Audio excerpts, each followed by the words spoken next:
Boa tarde a todos, boa tarde a você que está assistindo a gente aí, né, de qualquer lugar dessa região metropolitana de Piracicaba, ou então, por que não, do Brasil, né? Eu sou Otávio Oliveira, você está no canal de Piracicaba, nós estamos no TecPira Podcast, é um programa que tem como objetivo entrevistar as personalidades de tecnologia aqui da nossa região metropolitana de Piracicaba. TecPira é uma comunidade, foi fundada há alguns meses atrás, com o objetivo de ajudar as pessoas consolidando as vagas na área de tecnologia aqui da nossa região, né, para que mais pessoas pudessem encontrar com facilidade essas vagas e se candidatarem a essas oportunidades. Na sequência, a gente também começou a compartilhar cursos gratuitos, né, profissionalizantes para a área de tecnologia, de várias instituições, inclusive de alguns de empresas grandes aí, multinacionais do setor de tecnologia. E na sequência vieram também os conteúdos, né? Então a gente realizou um evento chamado TecPira Mais 2023, falando sobre tecnologias emergentes. Esse evento foi feito transmissão ao vivo pelo canal de Piracicaba e a sequência disso foi exatamente esse convite para que a gente fizesse esse podcast semanal aqui. Então, hoje nós estamos aqui com Flávio Calegari, né, uma das grandes personalidades aqui da nossa tecnologia, né, do setor de tecnologia aqui na região metropolitana de Piracicaba. Flávio me passou uma apresentação aqui grande. Se eu ler tudo isso aqui, a gente não precisa nem mais fazer entrevista, Flávio. Resumindo aqui, né? Se graduou em processamento de dados, especialização dentro e fora do país, né? Atua na área de tecnologia desde 82, então 41 anos, né? Isso. Estou bom de matemática, Melhor nem né? fazer a conta, né? Então. E, não, você começou novinho, uns 10, 12 anos, né? E que mais aqui? Ajudou, é autor de coautor de dois livros, né? Que falam aí falando sobre gestão e também tecnologia. Ele vai falar um pouquinho mais aí, dar mais detalhe para a gente. Em 2015 fundou o Comitê de Gestores de TI de Piracicaba e região, né? É importante, quero saber mais aí sobre esse comitê, como é que foi isso. E 2020 começou a empreender com a Modus DPO, né? Uma empresa de consultoria focada exclusivamente em adequação à LGPD. Fabião, acho que tem mais um pouquinho aqui, mas vou deixar você contar um pouquinho. Seja bem-vindo aqui ao TecPira Podcast. Fica à vontade aí para complementar um pouco dessa introdução também. Obrigado, Otávio, pelo convite, obrigado pela oportunidade de estar com você aqui. Obrigado aos ouvintes também que estão participando do podcast. Para mim é uma honra poder estar participando do podcast com vocês, né, do TecPira. Eu acho importante essas iniciativas que auxiliam tanto a questão do mercado de tecnologia, como também aos profissionais de tecnologia da nossa região. Não, legal. Só faltou uma coisa que eu não vi naquela introdução, é um hobby, assim. O que você gosta de fazer nas horas vagas ou para dar aquela... Poxa, de hobby, assim, não tem nenhum hobby específico, né? Mas eu gosto de fazer caminhada, gosto de fazer passeio com família, coisa mais light, assim, nada também, visitar, por exemplo, cachoeira, então tem alguma coisa mais... Ah, legal. E como é que você entrou na área de tecnologia, Flavião? Faz bastante tempo, mas tenho certeza que você lembra ainda, né? Não, ainda lembro. A minha vida inteira de pequeno, eu sou natural de Araraquara, aqui no interior de São Paulo, né? E durante a minha infância, eu sempre mexia muito, assim, com construção. Fazia recorte de papel, fazia maquetes e achava então que a minha profissão seria engenheiro civil. Legal. Uma certa época da minha vida eu mudei num bairro e na frente do bairro, na frente da minha casa, tinha lá o gerente de TI da Citrosuco, da Cutrale, que é uma companhia Citrosuco em Araraquara, que é, Sei. acho que uma das maiores exportadoras de suco de laranja do planeta. E nessa mesma época eu tinha os filmes, as séries de Perdidos no Espaço, com robôs, esse tipo de coisa. Esse tema de computação, né, me veio então à mente. Falei, poxa, que bacana, né? Que diferente que é trabalhar com máquinas, né? E a partir dali eu comecei a fazer um direcionamento um pouco da minha carreira. Então acho que foi o início de tudo, assim, dessa mudança de querer ser engenheiro civil, né, ou construtor, para ser alguém da área de tecnologia. Eu acho que chamava, não devia ser gerente de TI, devia ser gerente de processamento de dados, talvez. Exato, falei Isso gerente de aí, TI, né? mas com certeza É, era, né? a gente ia. Gerente de informática, alguma coisa assim, Ah, gerente de, informática? ou de computação, acho que era, Pode ser. né? Acho que o processamento de dados nos anos 80 era mais Era comum mais ali, comum. né? Informática acabou vindo depois, ali um pouco anos 90. Era ou computação ou talvez informática mesmo, então. Que legal. Aí você começou a estudar, onde que você foi procurar É, conhecimento para entrar na área? nessa época, eu tô falando de 70 de 70 não, de 80, 79, 80, mais ou menos assim, né? Em 82, começo do ano, surgiu uma oportunidade, porque não existiam escolas de informática nessa época, Isso. né? Mas eu fiquei sabendo que na USP, em São Carlos, tinha um instituto formado por alguns professores de dentro da USP, chamado INSP, e esse instituto estava dando cursos de informática para pessoas que não eram ainda graduadas, né? Ou para mesmo graduados. E eu comecei a fazer esse curso, né, com a primeira iniciativa da área. Eu era assim, eu tinha 16 anos de idade, isso em 82, né? Então eu tinha assim, o material didático era só apostilas, né? A maior parte de computadores que tinha era só mainframes. Eu era o mais novinho de toda a turma que fazia lá. E fiz o primeiro curso de informática, que tinha toda aquela parte de princípios de tecnologia da época, né? Que nem se falava em tecnologia, se falava computação mesmo. Misturava com eletrônica também, alguma coisa, Esse né? curso especificamente não, era um curso mais voltado à programação, a Ah, conceitos tá. de programação, né? Tanto é Então que era na, lógica, né? é, Mais lógica. tanto é que na época existia a tal da reserva de mercado, né? Para Sim. quem não sabe o que foi a reserva de mercado, não sei se foi uma época muito boa ou não para o país, mas era assim, tudo aquilo que existia a possibilidade da indústria nacional desenvolver, eles sobretaxavam as importações, né? Então, incentivando o desenvolvimento local.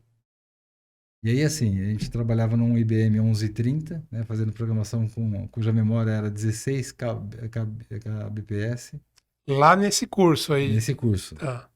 E a linguagem de programação, como tem que ser tudo nacionalizada, chamava Basica, né, alusiva ao Basic Sim, sim. americano, né?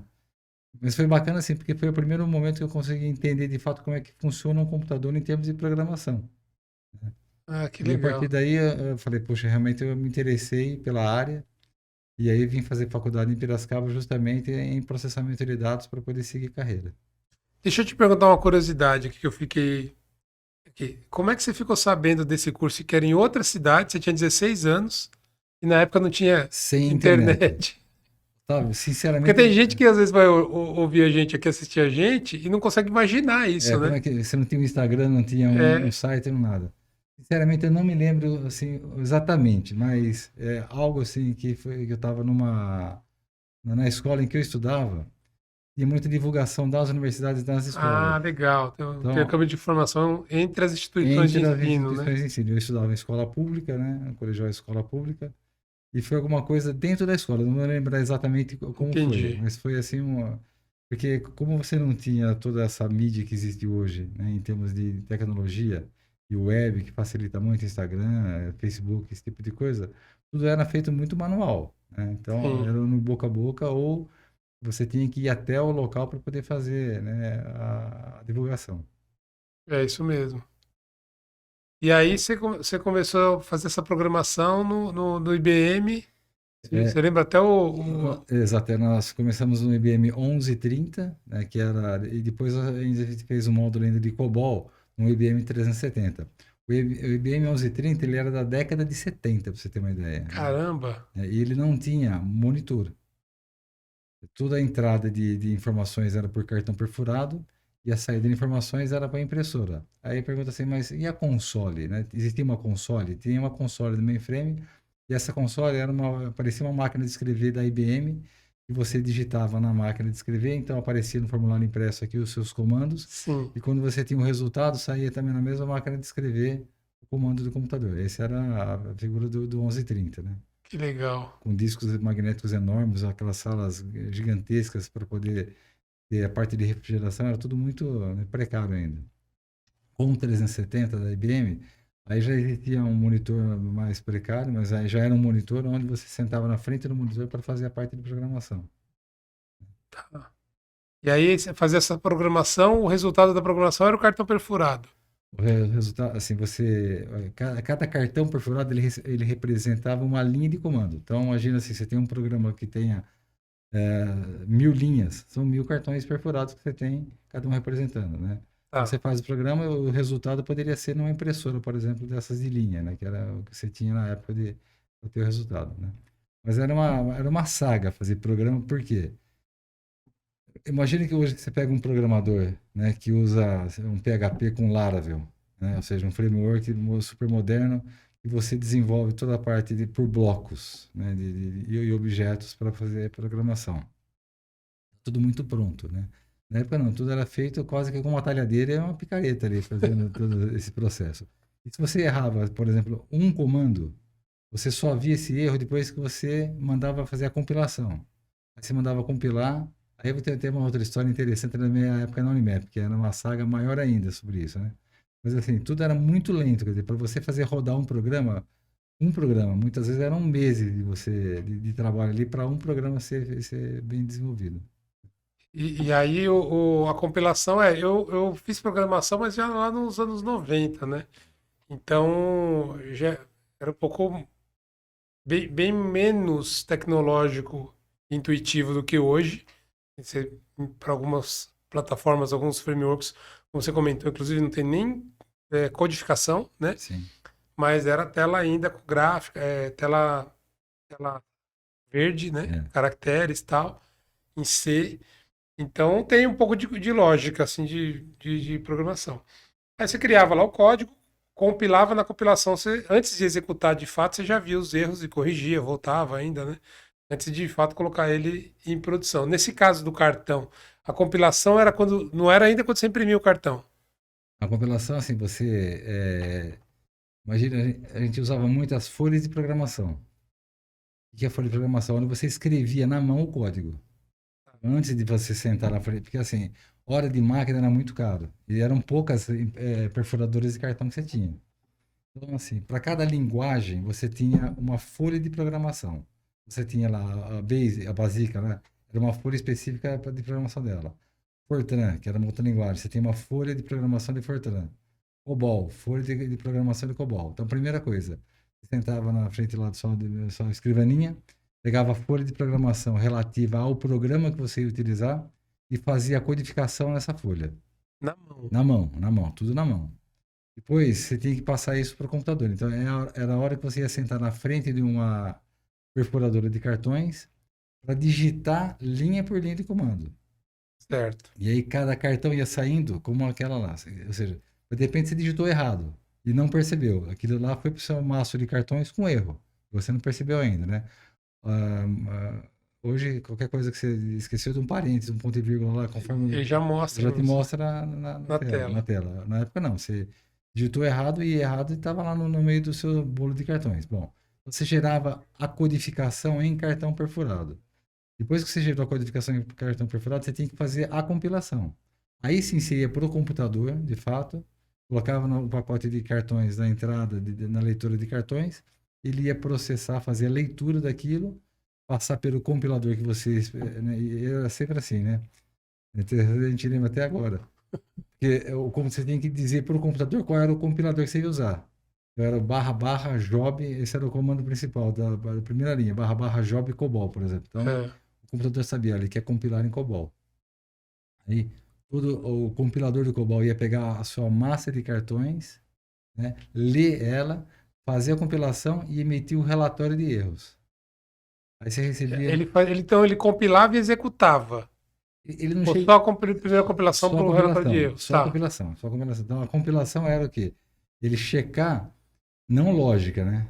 Aí que tá. Ele só checava se os comandos que você digitou estavam corretos, sob Certo. o ponto de vista da sintaxe do comando.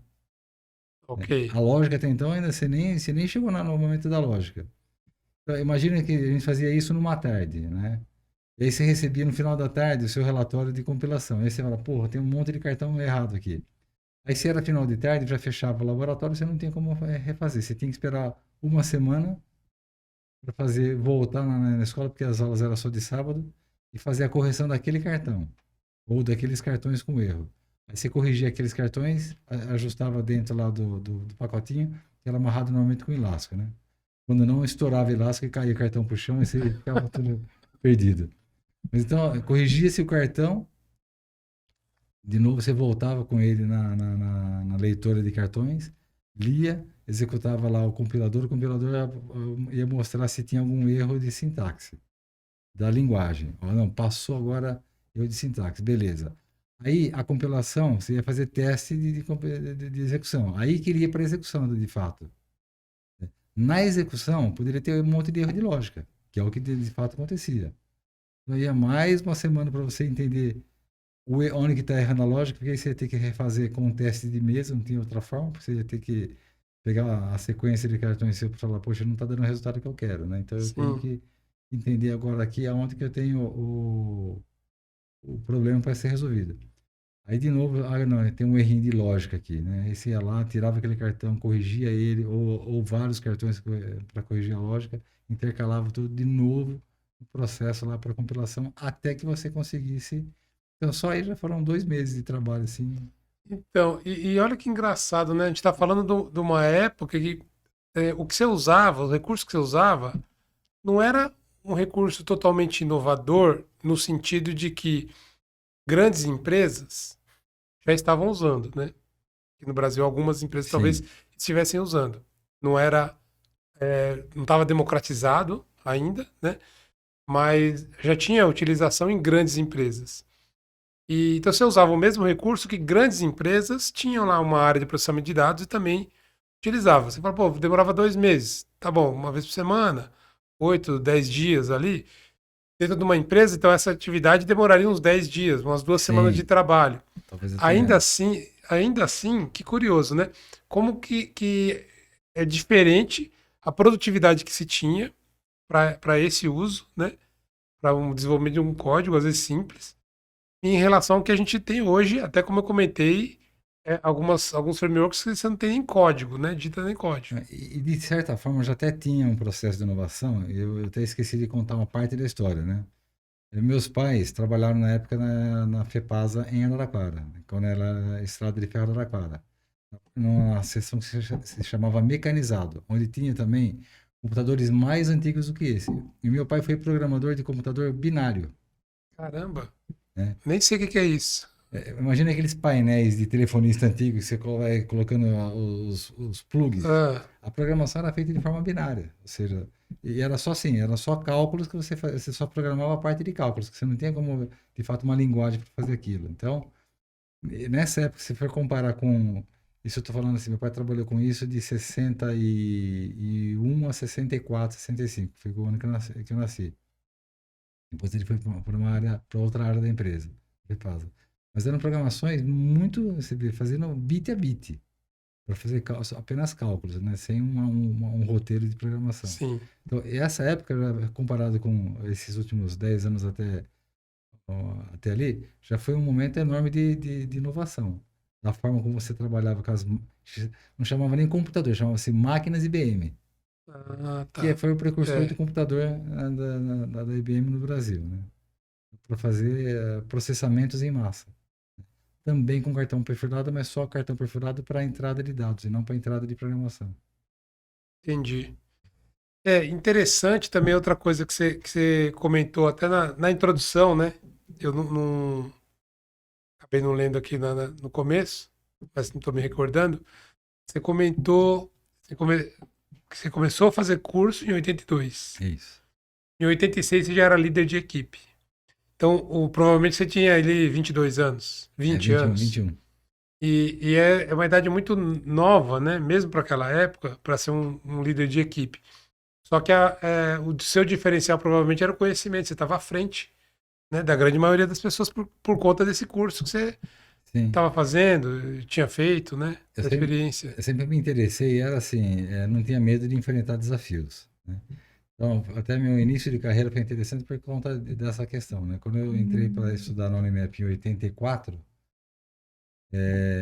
eu já tinha uma certa, então, eu já tinha tido esse curso lá na USP em São Carlos. E peguei também no começo também de cartão perfurado na Unimap.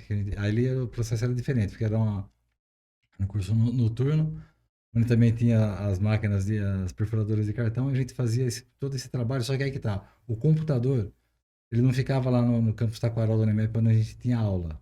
Ficava no campo centro. Então, o roteiro era mais esdrúxulo ainda, porque assim, a gente ia lá pro laboratório e fazia a digitação dos cartões. Aliás, minto, tem um passo atrás, né? A gente fazia a codificação na folha, né? Ah, A gente entregava um motorista lá da Unimap, à noite, ele levava para o campo centro da Unimap fazer a digitação de madrugada daquilo que a gente fazia. Então a gente não tinha, a gente só usava a perfuradora para corrigir.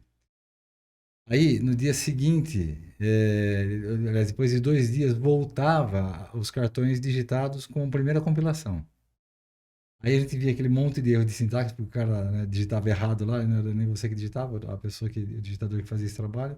Aí a gente pegava as máquinas, as digitadoras, ia lá, corrigia os erros de sintaxe e mandava de novo para lá. E fazia esse ciclo. Então esse ciclo demorava também quase que, né, era 1 mês, 2 meses, para você ter um programa, uma programação, um programa funcionando bem, né? Mas eu já tinha essa experiência, então eu já era mais, assim, eu tentava otimizar o máximo possível desse processo. Foi nessa época que surgiu a oportunidade de uma vaga de digitador. Aliás, eu já estava como estagiário de digitação. Eu trabalhava no Banco Nacional na época, a época do Ayrton Senna, inclusive. é verdade. Trabalhava de manhã no banco e à tarde fazia estágio de digitação sem remuneração à tarde no Unimap. Surgiu uma vaga de digitador de fato. Falei, eu era ruim de digitação, que nunca tinha essa habilidade assim, de fato para digitar. Mas falei, né? O máximo que posso ter é um não ali, né? E esse foi o início da minha carreira profissional, porque de fato tinha umas 16, 18 pessoas concorrendo à vaga. Tinha até um amigo meu que ele falava assim, Flávio, isso aí é tudo vaga marcada, já não importa. Eu falei, eu vou, não tenho nada a perder, eu vou lá e vou me inscrever nessa vaga, né? Você nem digitação você faz direito, como é que você vai querer vaga de digitador? Eu falei, não tem problema, eu vou tentar. E aí, Nessa época, o curso de datilografia estava no auge, tava né? no auge, né? E eu tinha feito, tipo assim, 3 semanas de datilografia só. Então eu não tinha realmente uma boa habilidade, destreza na datilografia, que era uma condição fundamental ali. Sim. Mas por isso que a gente não pode nunca olhar para as oportunidades e achar que você é limitado para ela. Você tem uma ideia, na época tinha uma pessoa concorrendo à vaga, ele era um ex-funcionário da Prodesp de São Paulo. Caramba.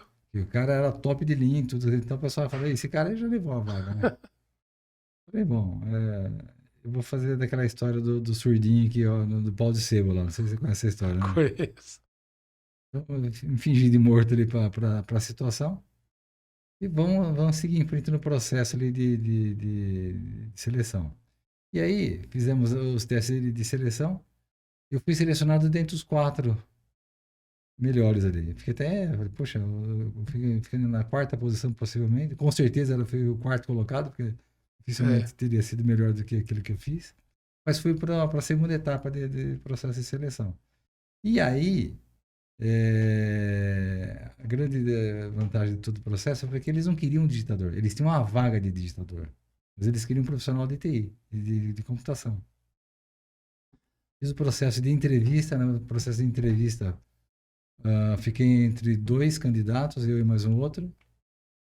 E aí, ficaram para eles decidirem. Esse outro candidato, ele era muito bom em algumas coisas, mas ele não era da área de computação, ele era da área de nutrição. Ele era um ex-estagiário da época do laboratório, mas o que ele queria seguir de carreira não era a carreira de computação. Embora ele foi bem em todo o processo. E aí, por uma questão natural, como eu era da área, eles, né, mesmo não tendo sido o melhor pontuado, talvez nos quesitos, mas era o que melhor representava o profissional de informática que eles precisavam. entendi. E aí entrei para trabalhar no laboratório de informática da Unimap, né, como digitador. E era aquela época de alta inflação também, de salários que, né, os salários na época não eram muito bons ainda, mesmo na Unimap. E aí o meu chefe, consegui, que era o gestor do laboratório, conseguiu um trabalho na Dedina, né? Porque era uma referência em computação em Piracicaba. Depois de 4 meses ele saiu, eu tinha entrado. Eu cheguei para a diretora lá da faculdade que era vinculada ao laboratório e falei assim, eu quero essa vaga para mim. Mas assim, Flávio, você tem experiência? Falei assim, eu não tenho, mas eu tenho vontade de ter essa experiência. Eu falei, então tá bom, então a vaga é sua. Que legal. E aí foi bacana porque eu assumi, assim, sem conhecimento de gestão, porque eu não tinha, eu era um zero à esquerda na parte de gestão. Assumi já, então, um grupo de 7 pessoas para poder coordenar, né? Mas assim, tinha o conhecimento da tecnologia, do momento ali do laboratório, mas a vontade de querer fazer algo de bom ali para o pessoal, né? Deixa eu fazer 2 comentários enquanto você toma até uma água aí e dá uma respirada que você falou bastante, né? Muito conteúdo aí. 3 comentários, na verdade. Primeiro, cara, que história sobre a tecnologia, né? Não é só sobre tecnologia ou sobre as pessoas de Piracicaba. Que história, que aula de tecnologia que você deu pra gente aqui. Né? Com certeza muita gente aí, a galera um pouco mais nova, não vai Se saber identificar, né? muito. Nem se identificar muito com isso, Quando né? fala o que é o cartão perfurado e tal, talvez tenha uma vaga ideia, ou tem que assistir algum filme dos anos 70, 60 para entender um pouco o que é. Mas certamente a galera um pouco mais da nossa idade aí vai saber, né? Quem tem aí pelo menos uns 30 anos de profissão e trabalha na área de tecnologia, entrou, tinha acabado de sair o cartões perfurados, né? Mais ou menos. 35, 40 anos atrás. Então vai ter uma ideia do que tá falando. Aí você comentou em relação à vaga, você falou, pô, já tinha, seu amigo até falava, não, essa carta marcada, né? A história do surdinho lá eu conheço, né? Mas vou resumir aí para quem não conhece, né? Que eu acho que já ouvi essa história, mas num outro contexto, não era o surdinho subindo no pau de sebo. Mas era assim, alguém que estava fazendo algo que todo mundo estava enxergando que não era possível e começaram a gritar para ele parar, né? Para, desiste, não sei o que e tal. Quanto mais ele tentava, o pessoal gritava mais forte, até que ele conseguiu fazer. E quando ele voltou para perguntar o que o pessoal estava falando, ou alguém falou para ele, você não ouviu o que a gente estava falando, tal, né? Ele falou assim, não, eu não ouvi porque eu sou surdo, mas eu vi, eu agradeço que vocês estavam me motivando, É né? isso. Essa é mais ou menos assim a É bem, história bem aí. essa história, né? Então, assim, você não deu ouvidos para aquilo, você foi lá e no final, por algumas questões, alguns critérios lá, você acabou sendo escolhido. Já pensou se você tivesse se desanimado e não se candidatado? Hoje muita gente olha lá no LinkedIn e vê uma vaga que é a cara da pessoa, só que tem lá 400, 600, 800 candidatos que você consegue ver, né? É, Que você se candidataram. Às vezes a vaga é da pessoa, só que ela não se candidata. Ela já exatamente. desiste ali na largada, né? E o outro ponto, a gente entra exatamente nesse ponto agora da questão dos desafios, né, que você passou, né? Você já meio que deu uma antecipadinha aí, você falou, pô, eu era um zero à esquerda em gestão. Hoje, provavelmente, você enxerga isso, né? E algum tempo depois que você assumiu a gestão, você enxergou isso. É muito comum quem ainda não ocupou uma posição de gestão, né? Não entender que gestão é uma disciplina também, Sim. né? Você também tem que ter conhecimentos técnicos, você tem que se capacitar, você tem que exercitar aquilo, você tem que desenvolver habilidades para poder ser um bom gestor. E não é só seguir um roteiro, seguir um manual, né?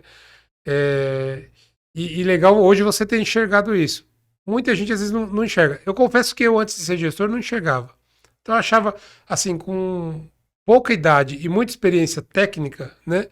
Eu já achava que estava pronto para ocupar um cargo de gestor. E anos depois de já estar numa posição de gestor, eu já olhava para trás e falava assim: caramba, como eu era ignorante, né? Que eu não tinha preparo nenhum como gestor.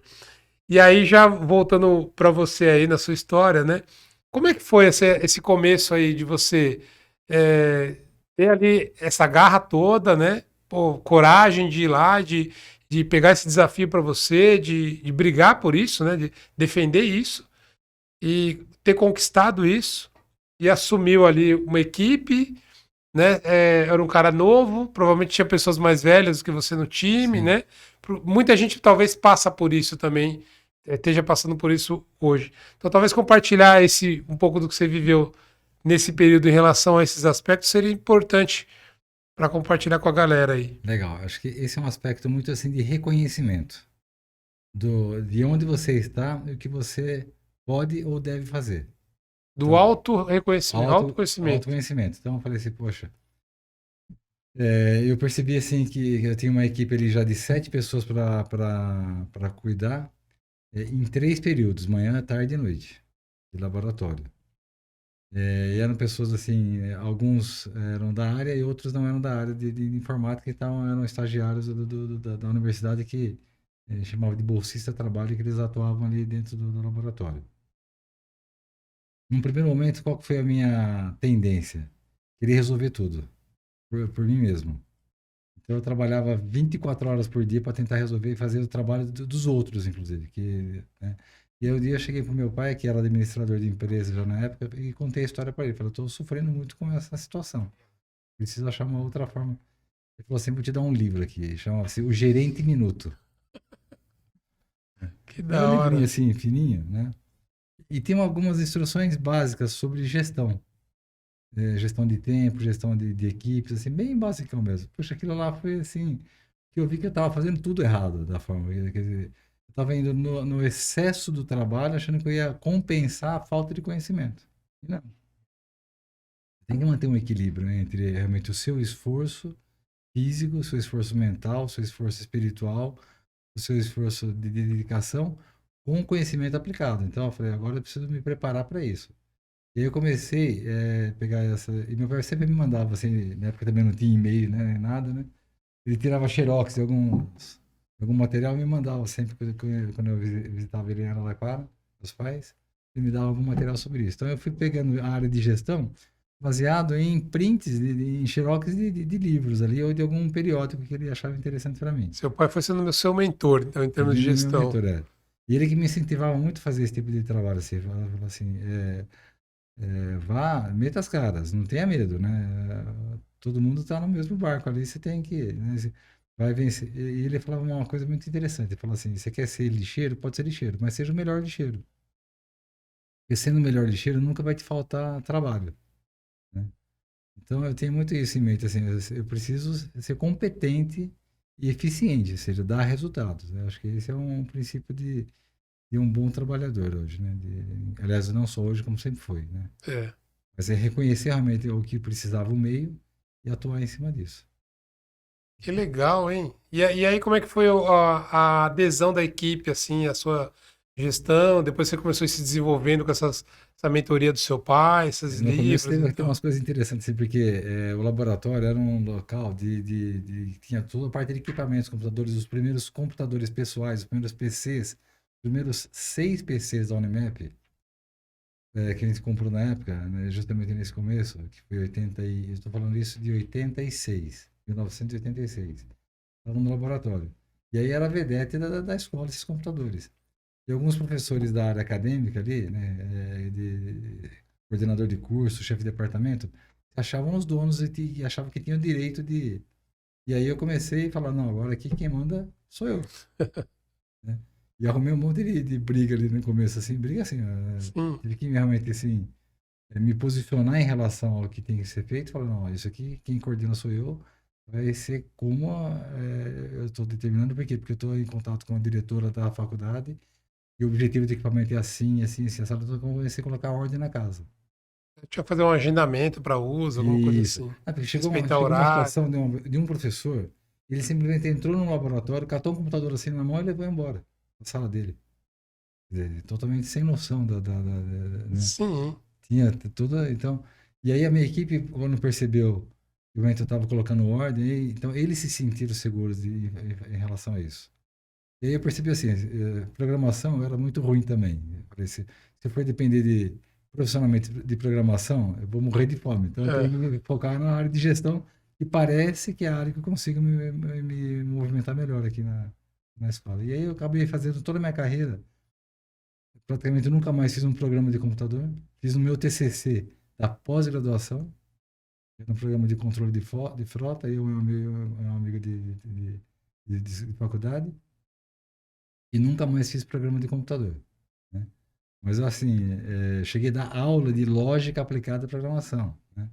Embora eu não gostasse muito assim de ficar fazendo programa, mas a parte lógica, por exemplo, sempre tive muita facilidade com isso. Sim. Então, de desenvolver material para aluno, esse tipo de coisa, foi bacana. E aí deu continuidade. Você ficou lá na Unimap até quando, mais ou menos? Fiquei 20 anos lá. 20 anos. Depois de 4, é isso que tá. Minha carreira toda foi assim, foi pegando desafios, né? Eu estava na área acadêmica ali, chefe de laboratório. Chegou um belo dia, nós não sei como é que tá o nosso horário aqui Não, de. estamos no tempo ainda. Tem Tá. uma meia hora ainda. Tem história para contar. Eu vou administrando aqui. Legal. Eu comecei a participar de um curso para área de um treinamento na área de mainframe. A gente já tinha um mainframe lá na Unimap, lá no Taquaral, já era uma geração mais nova, com aquelas telas monocromáticas, tudo. E eu fui fazer um curso de uma linguagem chamada Candy, que é uma espécie de um sistema operacional de alto nível, para mainframes, em São Paulo. E lá em São Paulo, eu estava fazendo um curso com o pessoal do Banco Royal do Canadá. Esse Banco Royal do Canadá era um banco canadense, né? E tinha 4 agências no Brasil. Uma 3 em São Paulo, uma no Rio de Janeiro, uma em Belo Horizonte e uma em Recife. E aí, eu fazendo o curso com eu já conhecia essa linguagem, então eu estava fazendo um aperfeiçoamento. Eles falavam, por que você não vem trabalhar com a gente aqui em São Paulo, né? Eu falei, nossa, trabalhar em São Paulo, né? Eu falei, bom, vamos lá, vamos ver o que rola, né? E um dia nós marcamos, eu fui conhecer eles, eram ali na Angélica, né, nos cruzamentos da Paulista. Passei o dia com eles lá, puta, o ambiente super bacana, tudo assim. O salário que eles estavam oferecendo era assim, o meu salário na Unimap já era um salário bom. Era 3 vezes o salário da Unimap. Caramba. Era um salário assim, de realmente assim, Já fora. tinha conversão de moeda, talvez, até na época. Isso. Então, Era e por ter um modo canadense. canadense, então eles já Eles tinham uma tinham referência externa. externa. E aí foi interessante que eu passei o dia com eles e falei, poxa, gostei do ambiente aqui. Aí eles falaram assim, vou te levar até o metrô para você pegar o ônibus para voltar para Piracicaba, né? E nessa hora que eu vi o estilo de vida em São Paulo, tava. E eu falei assim, poxa, isso aqui não é para mim. E aí eu declinei da vaga, Caraca, declinou. declinei da vaga, e passou uns 2, 3 meses, o banco fechou no Brasil. Nossa. E olha, eu dei graças a Deus, porque É, imagina se eu me mudo para São Paulo para um banco e o banco fecha ali nessa história, né, toda. exatamente. Só que o gerente de TI do banco foi para a construtora do mês, que era a construtora que estava construindo a nova planta da Caterpillar em Piracicaba. Vou mudar de São Paulo toda para cá. Ele ligou para Certo. mim desesperado. Flávio, quero que você trabalhe com a gente aqui na do mês. Você vai trabalhar na planta de Piracicaba. Vem para São Paulo fazer uma entrevista aqui. Aí fui eu para São Paulo de novo lá fazer entrevista. E lá tinha um diretor de informática já, né? Um Sim. cara muito, assim, totalmente diferente, assim. O cara falava 9 idiomas, né? Ele começou a entrevista assim, qual o seu signo? Eu falei, por que meu signo, né? Ele Pra falou, "Não, fazer a sua leitura, né? exatamente. Seu E perfil. ele falou, você é assim, assim, assim, assado. Eu falei, porra, eu sou assim mesmo, né? Interessante, não, lógico, signo no sentido assim de horóscopo Sim, mas é perfil com que compor- hoje o pessoal faz o PI, né? Outras Isso, técnicas exatamente. aí, E o eu achei bacana DISC. isso. E ele falou assim, Flávio, eu quero você lá em Piracicaba na nossa unidade lá.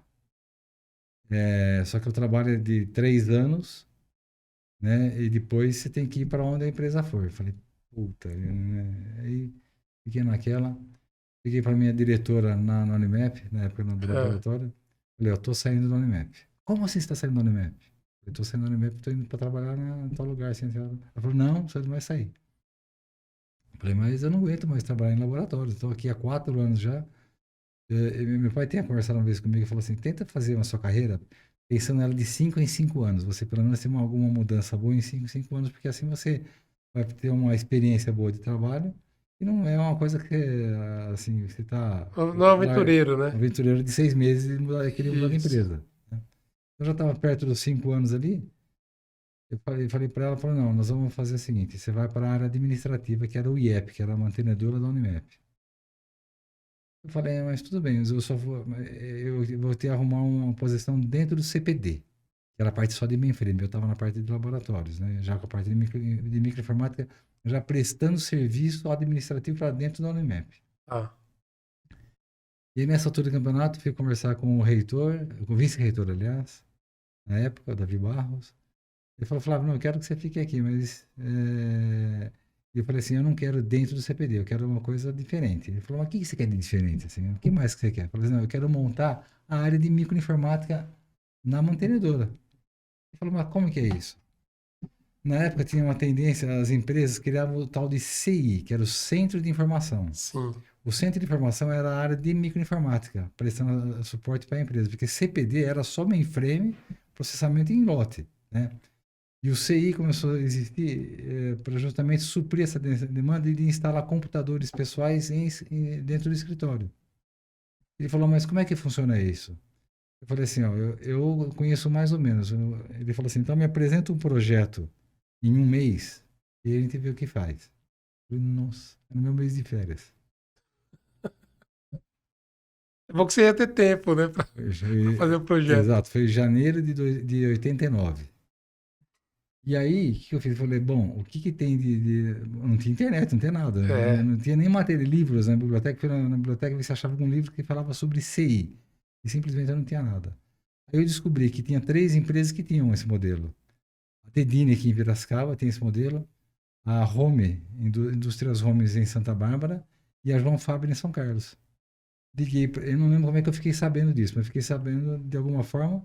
Liguei para os gestores e expliquei para ele a minha situação. Falei, ó, eu preciso desenvolver um resumo do que vocês fazem para poder apresentar uma proposta de trabalho um aqui. benchmark que você vai fazer. Uma espécie de benchmark. E aí o pessoal super recebeu bem ali.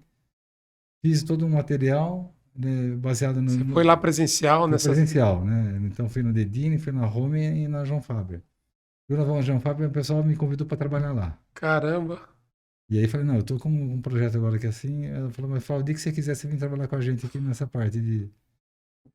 E Emprego não faltava pra emprego- você. era uma época que tinha assim, estava crescendo demais a É, tecnologia, então sempre, se você pega um profissional que se dedica, principalmente falta trabalho, né, Otávio? E aí voltei para a Alemanha, fiz todo um resumo, e isso foi uma história gozada, porque tinha que apresentar esse projeto, e o reitor, aliás, o vice-reitor chamou o reitor, mais todos os gestores de departamentos ali, para eu fazer essa apresentação. você sabia disso ou não? Você ficou sabendo Sabia, na hora. sabia. E aí, assim, imagina pode falar, vamos falar palavrão, mas se desse alguma merda nesse negócio assim, não podia dar. E as apresentações que tinha, assim, na época não existia PowerPoint. Existia uma ferramenta chamada Storyboard. Era um software chamado Storyboard que ele foi o precursor depois do PowerPoint. É, Os computadores ainda eram PCs, né? Então não tinha notebook na época. E existia o tal do Data Show. isso eu lembro. Isso eu usei muito. Aquele que você colocava em cima do retroprojetor, que Isso. era uma tela de cristal líquido monocromática.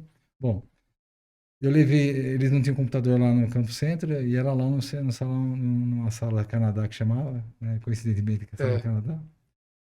E eu levei simplesmente 5 cópias em disquete. Falei assim, não pode dar, hoje não pode falhar isso, né? Eu levei um computador de desktop mesmo, eu levei o Datashow que era só que a gente tinha na universidade inteira. E aí o que que eu fiz? Eu fiz assim, dividi a minha apresentação em 2 etapas. Primeira etapa, o conceito do que é um CI. Segunda etapa, como é que a gente faria uma implementação, um rollout na Unimap. E no intervalo com um cafezinho ainda, eu consegui fazer uma animação com uma xicrinha saindo uma fumacinha de café assim para Caramba. o pessoal vibrava com aquilo lá, Com sabe? programação você fez isso aí. Tudo nesse storyboard, Ah, mas era tá. uma coisa muito arcaica, assim, uma coisa muito É. rudimentar, né? Bom, fiz isso, a apresentação, o pessoal adorou, porque eles estavam já percebendo a possibilidade de fazer, de informatizar os setores com microcomputador. E a ideia que era montar o CI no IEP, que era a mantenedora da Unimap, para trabalhar em paralelo com o CPD, fora do CPD. E aí eles gostaram da ideia, me contrataram, vim e saí da área acadêmica, declinei da do mês, nesse meio tempo, já tinha declinado, né? Porque aí eles tinham um prazo para poder colocar a pessoa que eu tive de declinar antes de dar certo o negócio. Sim. Esse foi o meu contrato de risco ali, né? É. Declinei da posição, vim para a área administrativa e comecei a trabalhar na área administrativa na parte de CI. Depois foi ainda assim, eu fui para a área de banco de dados, montei banco de dados. até aí fazer um processo de fusão com o CPD, e aí eu fui gerente da parte de infraestrutura durante muito tempo, até sair da Unimap. Que legal, que desafio, hein? Acho que foi talvez o maior desafio que você teve, assim, nessa parte da carreira aí, esses 20 anos de Unimap que você comentou, É, foi essa defesa de uma área nova, que era um conceito que o pessoal não tinha no mercado, inclusive, correr para fazer benchmark, preparar uma apresentação impactante, com uma sequência de um raciocínio lógico, sim. né? Começando pelo conceito, o que que é o que você estava querendo implementar, que era tudo que não era muito comum na época, É. né? Usando já recursos de tecnologia ali, o data show, até a animação do cafezinho. E sem muito conhecimento de fato ali, era mais assim, a coisa na raça, né? Porque você não tinha livros quase sobre o assunto, então. Depois tiveram outras, por exemplo, quando eu fui implementar a parte de banco de dados, que também fui eu que fiz todo o projeto de banco de dados, aí teve outros Mas aí você projetos. teve esse foi o primeiro, então primeiro, talvez se não foi o maior, Assim, foi o primeiro é. grande Mas desafio, né? pode dizer que foi assim o mais desafiador, com certeza, porque era a minha. Se ele falasse não, não gostamos, assim, eu já estava sem emprego ali a partir daquele momento. Então É tinha todo um. verdade. Mas olha que legal, né? Isso aqui já é até uma dica também para quem está começando a carreira também, né? Assim, o impacto não é só no conhecimento técnico, né? Você podia chegar ali e fazer um discurso ou apresentar um texto, né? Com a melhor descrição técnica, muito até melhor do que o que você apresentou, Sim. mas não seria impactante, né? Então, o contexto como um Análise do todo, contexto é importante. É o que eu vejo assim muito no profissional de hoje, é que ele precisa ter o contexto do ambiente de trabalho que ele está. Eu tive sempre muita sorte de ter bons profissionais trabalhando junto comigo. Eu sempre valorizei muito isso. Ou seja, ele pode ser o cara bom em Java, em PHP, em C++, né, que quase não existe mais em termos de programação, mas em outras, em .NET, seja lá o que for. Mas ele tem que se projetar para o contexto da organização. Ou seja, se colocar no lugar do usuário, do cliente, você vê assim, realmente eu estou desenvolvendo algo. O que de fato eu preciso fazer em termos de conduta de trabalho, da minha programação, para que não seja só o código-fonte ali, né? Ele tem que sentir de fato, né, o que ele está fazendo. hoje o pessoal fala agregar valor, né? Agregar valor, exato. Então, e como gestor, você também teve que fazer isso, né? Que foi exatamente esse desafio. Você tinha que agregar valor no projeto, né? Que como eu comentei, no contexto como um todo, você teve que fazer ali Sim, seus pulos ali para poder impactar, né? exato. Pô, que legal. E aí depois de lá desses 20 anos aí, dessas transformações todas e evolução, né? Tecnológica, evolução sua também como profissional, como gestor, qual foi o outro desafio que você foi? O outro foi quando eu desisti de trabalhar na informática por um período. Eu desisti, Ah, não, falei assim, poxa, eu quero fazer algo diferente, né? Achava que já tinha passado por todas as áreas, passei por banco de dados, por infra, por programação, muito pouco, mas passei por programação, por área de suporte, que ajudei a desenvolver equipes e tudo mais. Falei, quero fazer alguma coisa diferente de informática. E aí eu recorri a um sonho antigo, né, que era desenvolver projetos de brinquedos científicos. caramba. E aí eu montei uma fábrica de brinquedos educativos e científicos aqui em Piracicaba, saí da Unimap, né? Foi empreender. Fui empreender, né? E foi uma experiência assim ímpar, né? Porque apanhei muito, né? Primeiro assim, eu tinha acabado de fazer o mestrado em gestão empresarial. Então eu achava que o fato de ter o conhecimento do mestrado ia me dar total segurança de que eu ia ter sucesso no meu trabalho. E não, né? Esse é um outro reconhecimento bacana, assim, porque foi não que não deu, assim, deu certo parcialmente, mas eu percebi que a sua carreira ela tem muito a ver com aquilo que você tem, não só daquilo que você gosta, mas aquilo que você tem de habilidade para fazer. E a habilidade muitas vezes ela tá naquilo que você ainda não fez, né? Ou que você ainda não teve oportunidade de fazer, né? E eu já tinha tido o meu teste de habilidade que era a gestão da área de TI. Então, como gestor de TI, eu tive muito sucesso assim, tive tantos desafios, mas tive muito sucesso. Quando eu fui para algo assim que eu gostava de fazer, mas talvez não tivesse habilidade. E que habilidade que era essa? Quando você fala em fazer produzir brinquedo, produzir é uma parte, mas depois você tem que vender ele. É. E venda não é meu forte, né? Aliás, se tem alguma coisa que eu faço, não gosto de fazer, é a área comercial, de fato, né? Mas uma empresa, você pode ver assim, 49% é produção, 51% é venda. Se não tiver venda, você pode fazer o melhor produto. E é o que Ter a o gente, melhor preço não e é o que a adianta. gente fazia. Nós nos propusemos a fazer os melhores produtos que tinha na parte de educativo e científico. Então, em relação aos nossos concorrentes, nós tínhamos o melhor produto, mas a gente não conseguia ser competitivo no mercado, porque ficava um produto mais caro e tudo mais. Então, eu tinha alguns mercados que a gente conseguia, por exemplo, a gente fabricava aqueles tapetes de EVA, né, com letras, tal, bem, que é a parte educativa, não científica. E aí, só que o custo de produção para um produto de qualidade era muito alto. Então a margem era pequena, a gente ficava sufocado sempre. Aí eu falei, vamos pegar um brinquedo científico, né? Então tinha ideia e conheci uma empresa norte-americana que é a que fabricava na época os brinquedos para a NASA. E ele tinha uma série de brinquedos e eu vi, eles me mandaram uns protótipos para cá e eu fiz um protótipo para eles que era um bloco de areia que você ia quebrando, escavava e tinha ossos de dinossauro dentro. Caramba! Eu fiz um protótipo e mandei para eles lá. Eles falaram assim, Flávio, como é que você fez isso? Eu falei assim, eu imaginei como é que ele é feito. Ele falou, mas ninguém sabe como é que é feito. Como é que você fez? Eu imaginei como é que é feito o processo. Como é que você fez? Aí eu abri o jogo, falei assim, ó, nós temos uma aqui perto, que é uma empresa que faz moagem de pedra em Porto Ferreira. Na verdade, eu comprei areia de piscina, que usa em filtro de piscina. Sim. Fiz um bloco, imaginei que aquilo lá era colado com cola PVA, que é cola branca. Fiz um aglutinado de cola, coloquei e mandei para eles lá. Eles falaram assim: você não tem noção, porque a gente faz esse produto na China e a qualidade da China é muito ruim. Você fez igualzinho quando a gente tinha a empresa no Canadá. O Canadá de novo aparecendo, não tinha. Caramba! A empresa era canadense originalmente. É. E eles falaram assim: a gente quer que vocês produzam isso no Brasil.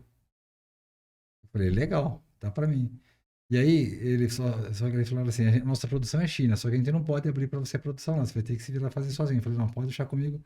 Eles só me falaram assim, como é que é feito lá? Lá leva uma semana para ficar pronto cada produto, por causa do processo de secagem. Eu falei assim, eu faço isso em 4 horas.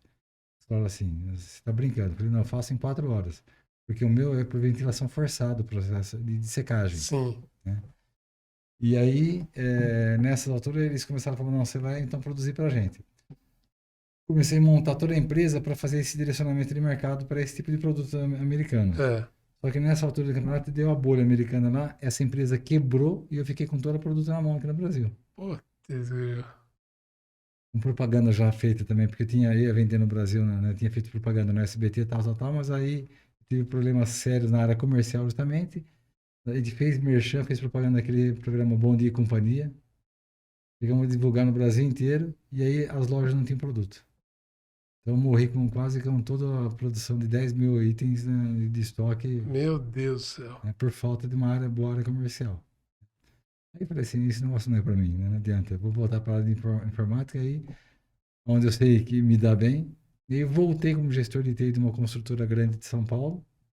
Trabalhei 5 anos indo e voltando quase todo dia para São Paulo. Até que depois fui para a Bioagri, apareceu uma oportunidade na Bioagri como diretor de TI. E aí voltei então para Piracicaba, Ah, legal. na área de gestão. Quantos anos foram esse período de empreendedorismo? 7 anos. 7 anos 7 ao anos. total. E o que que 7 não, depois, minto, 5 anos, 5 anos. o que que quando você voltou para a área de tecnologia, essa experiência no empreendedorismo te ajudou, talvez, em desenvolver aí novas habilidades, resiliência, Sim, enfim, alguns pontos aí tem que você dois pode pontos destacar. importantes que eu acho que vale a pena comentar. Primeiro, assim, 5 anos fora da tecnologia, eu parecia um dinossauro, né? Porque aí eu precisei me atualizar rapidamente e pegar. Só que aí já tinha internet, então você se atualiza. Mas eu percebi É, assim que 5 anos parece uma eternidade. Então, isso como profissional tem que estar atualizado, constantemente atualizado. Não dá para você ficar um minuto fora da tecnologia. Do ponto de vista de voltar como profissional, foi bacana porque aí eu senti o que é ser um proprietário de uma empresa. E aí, quando eu fui para eu conversar com os diretores das empresas, porque o meu cargo era sempre ligado à direção direta da empresa. Quando eu ia conversar com o diretor, eu já ia com uma mentalidade diferente. Eu já tinha passado essa experiência de ser um CEO, né? Não um CIO apenas, né? Mas um Sim, CEO. E entendia de uma forma diferente as necessidades. Então, isso me ajudou muito. E também foi, para mim, um ponto de sucesso, porque toda vez que eu ia na diretoria, já ia com, tipo assim, a visão já um pouquinho mais ampliada sobre o que é um processo de gestão do ponto de vista da direção. Eu já entendia melhor. Ou seja, mais do que fazer aquilo que eu achava legal de ser feito, eu comecei a fazer aquilo que era importante de ser feito numa empresa, né? Isso para o profissional de hoje é fundamental, é né? Ou seja, verdade. não importa se você é um programador, se você é um gerente de projetos, se você é só um desenvolvedor né, ou um analista de sistemas, seja lá o que for. Mas entender de fato aquilo que é importante para o outro lado enquanto resultado, né, faz parte de você ter o sucesso profissional. Pô, legal. Flavião, a gente falou bastante aqui, né? Ainda tem um tempinho, né? Mas eu até achei que a gente pudesse explorar com mais detalhe. Mas você tem muito conteúdo, cara. Não dá tempo em uma hora da gente saber tudo. A gente vai ter que continuar essa conversa depois um outro dia, um outro momento, né? Mas para finalizar essa parte de carreira sua aí você voltou a empreender de novo, mas na área de tecnologia, né? Com a Modus de PO, né? Exatamente, é Fala um porque pouco da Modus aí, esse comecinho e o período que você está aí, até o momento de hoje da Modus. em 2018 eu fui para a rede salesiana de escolas aqui em Piracicaba, né? Eu tinha as 4 escolas, mais o Unistal, como gerente de TI. E eu comecei a trabalhar bastante nessa área, como eu já tinha trabalhado em educação na Unimap também, foi uma forma também como gestor de TI, de aprimorar também nas escolas. Em 2000, eu sempre gostei muito de certificações, na verdade, de frameworks e modelos padrões. Então, COBIT para governança, ITOI para a parte de atendimento e suporte, e outra ISO 27000 a parte de segurança. Eu sempre difundi muito esse tipo de boas práticas onde eu estava, né? Era uma coisa meio que natural. Quando surgiu a LGPD, eu falei, poxa, que bacana, né? Quer dizer, é algo que você tem em termos de boas práticas para a proteção de dados e privacidade, que está muito associado com segurança da informação, que é algo que eu sempre gostei também. E aí, dentro da rede salesiana do estado de São Paulo, começou a surgir essa matéria. Eles convidaram algumas pessoas e sabiam que eu gostava dessa parte de segurança. Foi natural o pessoal me convidar para participar das primeiras reuniões em São Paulo. Tá, legal. E aí, eu era o único que tinha feito a certificação de PO do grupo, né? Onde tinha advogado, tinha pessoal de outras áreas de TI, pessoal de outros setores, alguns padres que eram representantes da comunidade interna. E eu percebi que era uma oportunidade bacana de trabalho, né? Só que eles queriam que eu ficasse em São Paulo, fazer esse trabalho a partir de São Paulo. Eu falei, poxa, eu não quero mudar para São Paulo, mas eu vou fazer uma proposta. Eu saio para essa conta de Piracicaba, monto uma empresa e ofereço trabalho para a Rede Salesiana. E eles gostaram da ideia. Que legal. Então, de novo, né, eu saí, mas aí para empreender em algo que eu tinha mais habilidades, né, eu É, gostava e tinha habilidade de fato para poder empreender. Então, a Rede Salesiana, de onde eu saí, foi meu primeiro cliente. E de lá para cá, depois já apareceu assim, na mesma semana apareceu um segundo cliente, né? E foi a Senco, que é um escritório de contabilidade grande aqui, um dos maiores escritórios de contabilidade de Piracicaba. E dali para frente a coisa foi, né, por indicação. Então a gente quase que não faz. não precisa vender, É, né? até precisa, mas assim, hoje 90% do trabalho que a gente fez foi por indicação, pela responsabilidade que a gente tem assumido em relação às empresas, a questão da LGPD.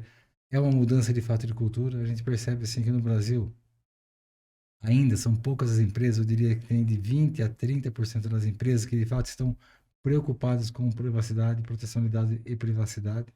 A grande maioria acha que isso é balela e não é, né? Agora em julho teve a primeira atuação, né, da agência, Então, né? mas indenização já teve mais de 2.000 indenizações, Caramba, né? isso eu não A sabia. primeira atuação do governo foi agora em julho, né?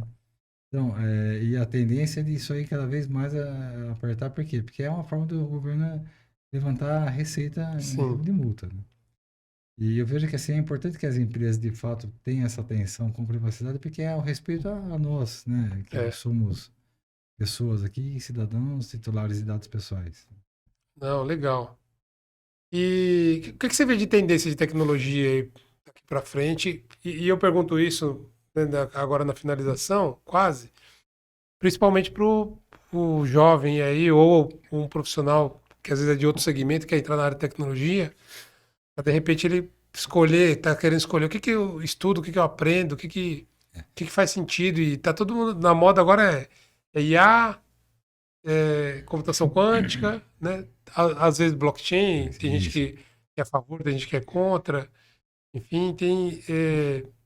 O que você diz aí? Porque eu vejo assim, naquilo que eu estou atuando, a gente acabou desenvolvendo um software para justamente auxiliar as empresas no processo de adequação LGPD. Então, a gente percebeu que assim, o trabalho que eu levava, por exemplo, meses para fazer, eu consegui reduzir pelo menos de 30% a 40%. Então, graças ao software em si. Então, tem mercado para software, continua tendo muito mercado para software. Nós temos um desenvolvedor que trabalha com isso, um cara muito, assim, cabeça boa e aberta, então ele entende a nossa necessidade. Esse é um aspecto. Ou seja, mercado para desenvolvedor sempre vai existir. Agora, tem algo mais, que é o que a gente está buscando na parte de inteligência artificial também. Por quê? Tem algumas questões que elas dependem de uma. Eu vou dar até um exemplo: segurança da informação. Né? Quando você faz o processo de adequação numa empresa, você vai fazer análise de risco. Você vai olhar para uma rotina de trabalho, quais são as bases legais que dão direito de você trabalhar aquele dado pessoal naquela rotina de trabalho. E depois você faz uma análise de riscos. A análise de risco ela é muito empírica hoje. Eu vejo que para quem vai, vou dar um exemplo do nosso caso lá, onde que vai entrar o avanço da tecnologia, quer dizer, que é a parte de inteligência artificial, dentro da análise de riscos. É um tempo muito longo para fazer uma boa análise de riscos. Né? Dá para fazer 100% no IA? Eu acho que não. Mas dá para você ter muitos insights de inteligência artificial que te dão assim já diretrizes onde o analista de segurança ele olha para aquilo e fala, pô, isso aqui faz sentido, eu posso colocar, isso aqui não faz muito sentido. Eu vejo que assim, pelo menos nesse trabalho que eu estou fazendo hoje, que é a parte de consultoria, mas o software de adequação que a gente utiliza, um passo natural vai ser a implementação de inteligência artificial para análise de risco, ou seja, tudo aquilo que eu tenho uma alta demanda, eu tenho que exige muito conhecimento ou muita informação que eu preciso sintetizar de uma forma objetiva, essa parte de IA eu acho que é uma tendência grande e vai ser um mercado muito amplo daqui em diante, né? Legal, eu concordo com você. E só complementaria de que aquilo que você mesmo comentou aqui já surgiu, é algo que eu acredito também, eu vivi isso, né? E apareceu nas outras conversas aqui também com outros convidados, a questão da atitude e a visão de dono, né? Que você Sim, comentou, né? E hoje muitas empresas contratam mais pessoas que têm uma atitude diferenciada, né? Do que competência técnica. Porque sim, competência técnica você treina, né? Você capacita. Você comentou também sobre um desenvolvimento, né? E de fato, é o mercado acho que mais aquecido, né? Não só na pandemia, mas continua. Eu falo com vários gestores de tecnologia e a primeira dor deles é mão de obra mão de de obra. desenvolvimento, porque hoje todo mundo tá fazendo desenvolvimento interno, né? Mesmo que seja pequeno. Então é uma grande dor mesmo, né?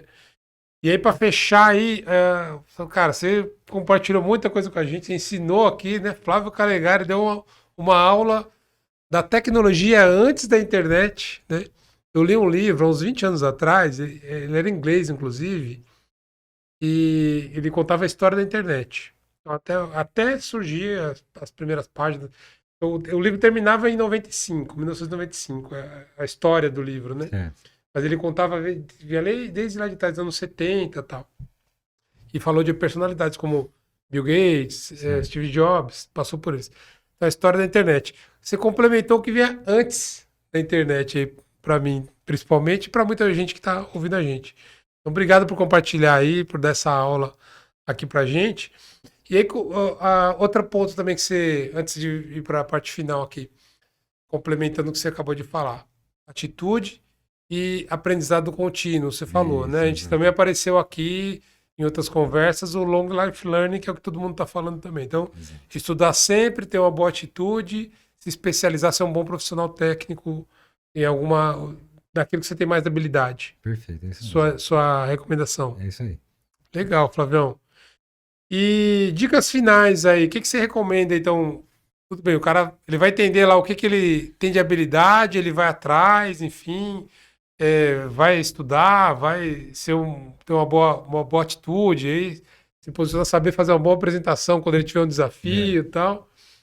Alguma dica final aí para esse cara, para ele de fato sair aí amanhã já Ah, comendo o livro, comendo algum site, logo ele mudar, transformar a vida dele, um jovem profissional? eu diria o seguinte, a tecnologia não é tudo, não é o final do processo, né? Mas acho que é ampliar horizontes. Então, o que faz um bom profissional não é só o conhecimento que nós, como a gente está falando, né? Que tem o que se chama do chá, né? Competências, habilidades e atitudes, né? A competência é aquilo que você adquiriu pelo conhecimento, as habilidades é aquilo que você tem por natureza, né? E a atitude é aquilo que você faz com a sua competência e a sua habilidade, né? Tem até um conhecido meu, ele falou assim, uma pessoa ela é contratada pelas competências e habilidades e é demitida pelas atitudes, Isso é verdade. né? Então, assim, eu vejo que ampliar o seu horizonte além da tecnologia é muito importante, né? Eu acho que quando você começa a ampliar esse horizonte, um aspecto mais de meio ambiente, um aspecto social, um aspecto de relacionamento, ou seja, entender que a vida não é só a tecnologia em si, mas a tecnologia existe para melhorar a vida. Eu acho que a ampliação do horizonte para o profissional é muito importante porque é a forma como ele tem para poder enxergar o outro do outro lado. Ou seja, se você vai desenvolver algo, você pode desenvolver algo para você, para a sua satisfação própria. Vai ter um resultado. Mas se você tiver algo, o que a gente chama, a gente nem conversou nada sobre inovação, tinha tanta coisa de Isso é inovação para verdade. conversar. Mas se você imagina assim, realmente algo que eu posso fazer para a sociedade, em relação a e ampliar isso, ampliar o horizonte para isso, transforma, ou é uma forma também de transformar a visão do profissional. Então ele vai fazer já, não só com aquele objetivo pequeno dele, mas entendendo que aquilo pode realmente mudar vidas na sociedade. É sempre sobre a perspectiva de agregar valor, Agregar valor, né? Estou exato. agregando valor para mim, para minha carreira, para minha família, para a sociedade onde eu estou inserido ali, né?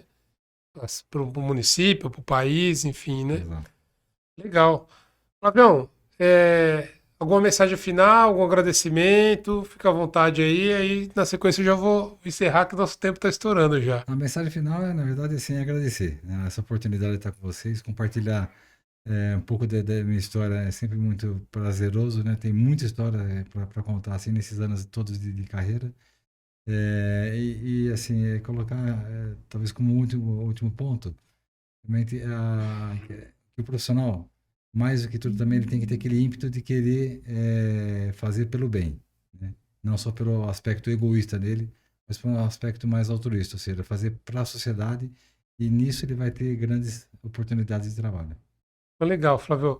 Foi um prazer imenso ter você aqui hoje, né? A gente já se encontrou várias vezes aí, mas sempre um pouco corrido, porque são compromissos, reuniões, e aí acaba que não dá tempo da gente entrar nesses detalhes aqui. Fiquei muito feliz aí de ter compartilhado isso com a gente, né? Comigo, com todos aí que estão, se tiverem a oportunidade de assistir. E então, gratidão aí por você ter compartilhado tudo isso com a gente aí, esse conhecimento todo, essa história toda, né? E muito obrigado mesmo pela sua passagem aqui, né? A visita aqui, que não seja a única, vamos fazer uma outra rodada num outro momento. Sim, com certeza. Mas muito obrigado mesmo por prestigiar aí o TechPira Podcast. Eu que agradeço, Otávio. Obrigado. Obrigado.